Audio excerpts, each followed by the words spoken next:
Today, Budapest is one of the most beautiful cities in the world. As capital of Hungary, it has a population slightly larger than Auckland's, but a history which stretches back more than a millennium. An extensive World Heritage Site stretches along the banks of the River Danube. The world's largest synagogue is here.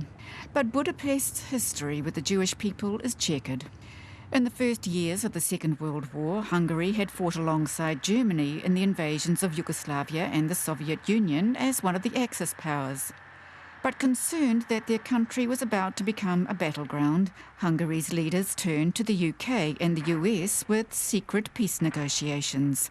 Hitler discovered their betrayal, and in March 1944, German forces occupied Hungary.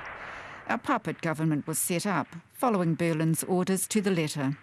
The persecution of Jews, which began in Germany in the early 1930s, was now brought to bear against the Jewish and Roma people of Hungary. On May 15, 1944, the first cattle trucks started rolling towards the death camp at Auschwitz-Birkenau, with the active cooperation of the Hungarian authorities. The camp's first commandant testified at the Nuremberg war trials that up to 3 million people died there. Most of them had been gassed in the giant death chambers. The rest died from starvation or disease. By the end of June, 440,000 Jews from Hungary's provinces had been exterminated. In the capital of Budapest, the fate of 200,000 Jews hung in the balance. On July 4th, 31-year-old Swedish architect, businessman and diplomat Raoul Wallenberg arrived in Budapest, representing his country. And he began to attempt the impossible. In these darkness days, there were also some light, and one of them is Raoul Wallenberg. Raoul Wallenberg, who gave his life to save life, was a remarkable person, and he did it by his own choice. He could live completely different way, but on his choice, he did things that should and will be remembered. Israeli Ambassador Shimi Sur joined civic dignitaries at the Auckland War Memorial Museum for a commemoration of the birth of Raoul Wallenberg a century ago. They were also joined by family members and supporters of people who, were it not for Wallenberg, would not be here today. George Farkas from Sydney is the son of John Farkas, who worked with the Swede. My father was Raoul Wallenberg's right-hand man for the whole 6 months he was in Budapest, so that my father, together with others, went with Wallenberg physically to the train stations, to the cattle cars that were about to take thousands of Jews off to extermination camps, and together with Raoul Wallenberg, my father actually physically hauled people out of the cattle trucks, gave them the Swedish passes, rescued them, and my father described Wallenberg as an incredibly courageous man, very handsome, but very meek, mild and reserved, except for when he confronted the Germans. By the time Hungary was occupied by the Third Reich, news of the concentration camps had begun to filter out to the Allies. The murder mill at Ohrdruf brings out the full horror and bestiality of the Nazi scum. And General Eisenhower, a man hardened by the blood and shock of war, seems appalled at these unbelievable sights. Jews, political prisoners, criminals, homosexuals, gypsies, the mentally ill and others were incarcerated, generally without judicial process. But camps like Auschwitz-Birkenau were in a league of their own. They were extermination camps, established purely for industrial-scale mass murder. Encouraged by the United States, Wallenberg took on the job of saving the Jews of Budapest. The first thing he did was design a protective Swedish passport, printed in blue and yellow with the Swedish coat of arms. Andrew Kruksaina's mother Vera now lives in Auckland. But the fact that she's here at all is thanks to Raoul Wallenberg. She was quite young when she was put in a Wallenberg safe house, but she remembers many experiences around the war, though she was always rather reluctant to speak of it. But recently, and as a result of this commemoration, she has, had to think more and spoken more about what happened at that time. The reality is that they were on the street having nowhere to go, and through a connection was introduced to Wallenberg, who then gave them the passes and the ability to stay in a Swedish effectively ambassadorial residence that became the safe house that they ended up being saved in. And as it was international property, the Germans were unable to come in and take people from it. And the Germans, murderous as they were, had this bizarre respect for documentation, so that when someone had a Swedish Schutzpass or passport papers, they became a Swedish citizen of a neutral country and they were entitled to live. Raoul's story is an extraordinary story. It's very much a human story. And this is a recounting of what Raoul did when he intercepted a trainload of Jews about to leave for Auschwitz. So this is the cheek of the man, his bravery and his courage. He climbed up on the roof of the train and began handing in protective passes through the doors, which were not yet sealed. He ignored orders from the Germans for him to get down. Then the Arrow Cross men began shooting and shouting at him to go away. I believe the Arrow Cross men deliberately aimed over his head, as no one shot him because they were so impressed by his courage. And the Germans in Arrow Cross were so dumbfounded, they let him get away with it. Hundreds of thousands of people around the world owe their existence to Raoul Wallenberg, but his own existence was soon to come under threat. 1944. Raoul Wallenberg continues to save the lives of thousands of Jews by giving them status as citizens of neutral Sweden, often as they are on their way to Auschwitz-Birkenau.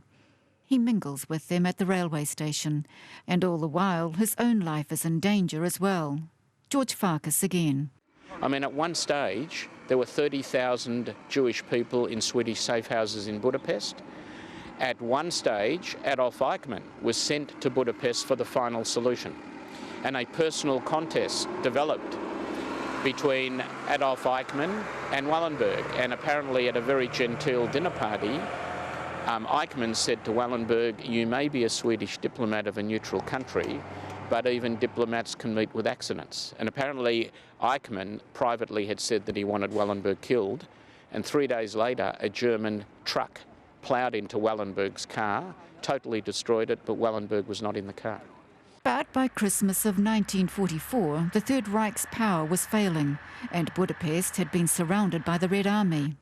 Until the very end, he was still protecting people from the Nazis. And as the Germans were about to withdraw or get defeated in Budapest, the order came from Berlin to liquidate 70,000 people in the ghetto. And Wallenberg approached the German commandant in charge of Budapest and threatened him and said, "If you carry out that order, I will personally see to it that you are hanged as a war criminal at the end of the war." And the commandant never carried out the order. So that in effect Wallenberg saved 100,000 Jews in Budapest, which when you multiply it is generations. By January, the Germans had fled and the Russians arrived in Budapest. But what happened to Raoul Wallenberg after that has become a mystery. Regrettably, the Soviets took him, and despite the official story that he died of a heart attack in 1947, there were sightings of Wallenberg in Soviet prisons and psychiatric hospitals in the 1950s, the 1960s, the 1970s and the 1980s. So it would appear that Wallenberg remained alive, imprisoned in both psychiatric hospitals, Siberian camps and Russian prisons for at least 40 years, if not longer. And my father was the last person in the free world ever to speak or see Wallenberg, because as Wallenberg got into the car with his driver to go to the Russians, my father again told him not to go, warned him not to go, and that's when Wallenberg actually uttered his immortal lines which said, "I don't know if I'll be received as a friend or an enemy." And history proved that he was received as an enemy. And when my father was subsequently interviewed some years ago on the television and the radio, he was asked as to whether he thought Wallenberg had any inkling of what was in store for him when he went to the Soviets, remembering that Wallenberg's attitude, in spite of my father's warnings, was, "I'm a Swedish diplomat, they are the occupying forces, they've summoned me, I have to go."